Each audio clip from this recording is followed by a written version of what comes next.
দুটি দেশের মাঝের এই সংঘাত শুরু হয়েছিল বহু সিদ্ধান্ত, বহু ভুল বোঝাবুঝি, বহু বছরের চাপা অস্থিরতা থেকে।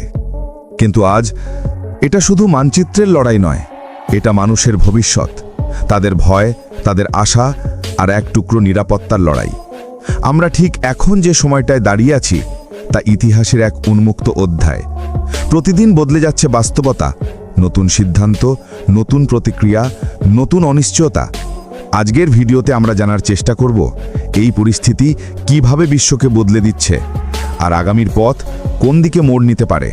বিনা অতিরঞ্জনে, রাশিয়া ইউক্রেন যুদ্ধ ভয়ঙ্কর সংঘাতগুলোর মধ্যে একটি।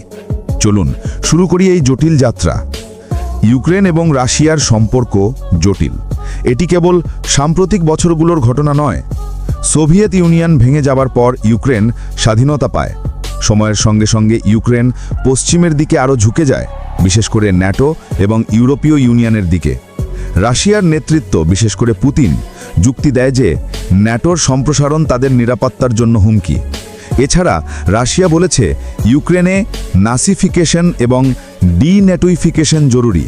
তবে অনেক দেশ এই যুক্তি চ্যালেঞ্জ করেছে, বলেছে এটি আসলে ভূরাজনৈতিক দখলের চেষ্টা। 2022 সালের 24শে ফেব্রুয়ারি রাশিয়া একটা পূর্ণমাত্রার সামরিক অভিযান শুরু করে।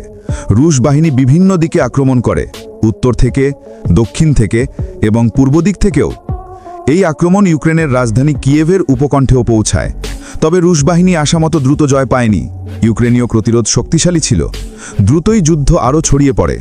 গুরুত্বপূর্ণ অঞ্চলে ভয়ঙ্কর সংঘর্ষ শুরু হয়। ইউক্রেন একটা বড় পাল্টা আক্রমণ চালায় খার্কিভ অঞ্চলে। এই যুদ্ধ শুধু ইউক্রেন এবং রাশিয়াতে সীমাবদ্ধ নেই, এর গ্লোবাল প্রভাব খুবই বড়। অর্থনৈতিক প্রভাব। ইউক্রেন রাশিয়া সংঘাত বিশ্বব্যাপী বাজারকে প্রভাবিত করেছে। বিশেষ করে গ্যাস, তেল এবং খাদ্যপণ্যে দাম বেড়েছে। বাংলাদেশ এবং অন্যান্য দেশগুলোর প্রভাব। বাংলাদেশের মতো দেশগুলো এই যুদ্ধের প্রভাব অনুভব করছে। তাদের আমদানি, রপ্তানি, জ্বালানি মূল্য এবং বাজার পরিস্থিতি সবই পরিবর্তন হচ্ছে। রাজনৈতিক এবং সুরক্ষা নির্দেশিকা।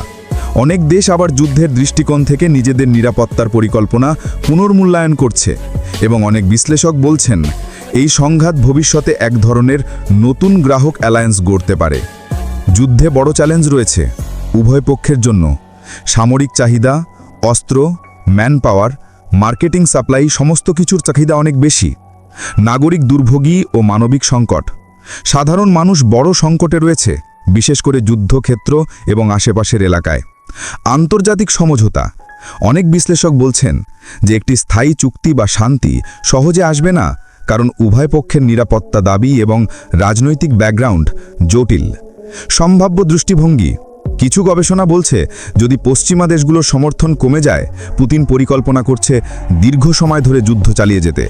আবার অন্যরা বলছে একটা জমে থাকা সংঘাত হতে পারে। যুদ্ধ শেষ না হলেও আক্রমণ তীব্রতা কমে যেতে পারে এবং একটা ধরাবাঁধা পরিস্থিতি তৈরি হতে পারে। রাশিয়া ইউক্রেন যুদ্ধ শুধুমাত্র একটি আঞ্চলিক বা স্থানীয় সংকট নয়, এটি বিশ্ব রাজনীতিতে নতুন মানচিত্র আঁকছে। অর্থনৈতিক দৃষ্টিকোণ থেকে এটি গ্লোবাল প্রয়োজনীয়তা ও নিরাপত্তার প্রশ্ন তুলেছে। ভবিষ্যতে যুদ্ধের ফলাফল কেমন হবে? এটি সম্পূর্ণ নতুন গঠন হতে পারে বা একটি দীর্ঘস্থায়ী সংঘাত। কিন্তু একটা কথা নিশ্চিত, যুদ্ধের প্রভাব অনেক বছরের জন্য অনুভূত হবে। আজ যে ঘটনাগুলো আমরা দেখছি সেগুলো আগামী দিনের সিদ্ধান্ত, মানুষের জীবনে আর বিশ্ব ব্যবস্থায় দীর্ঘ ছায়া ফেলবে। কিন্তু একটি জিনিস স্পষ্ট, সংঘাত কখনো স্থায়ী নয়। মানুষের আশা, শান্তির ইচ্ছে আর ভবিষ্যৎকে বাঁচানোর চেষ্টা সবসময় কোনো না কোনো পথ তৈরি করে। এই পরিস্থিতি প্রতিদিন পরিবর্তিত হচ্ছে, তাই নিশ্চিতভাবে কিছু বলা কঠিন। তবু যতটুকু জানা যায় আমরা চেষ্টা করলাম আপনাকে সত্য, ভারসাম্যপূর্ণ এবং দায়িত্বশীলভাবে তুলে ধরতে। যদি এই বিশ্লেষণ আপনাকে ভাবায় তাহলে লাইক করুন, শেয়ার করুন আর সাবস্ক্রাইব করে রাখুন মায়াজাল চোখ, কারণ সামনে আরও আসছে বিশ্ব পরিস্থিতির পরবর্তী অধ্যায়।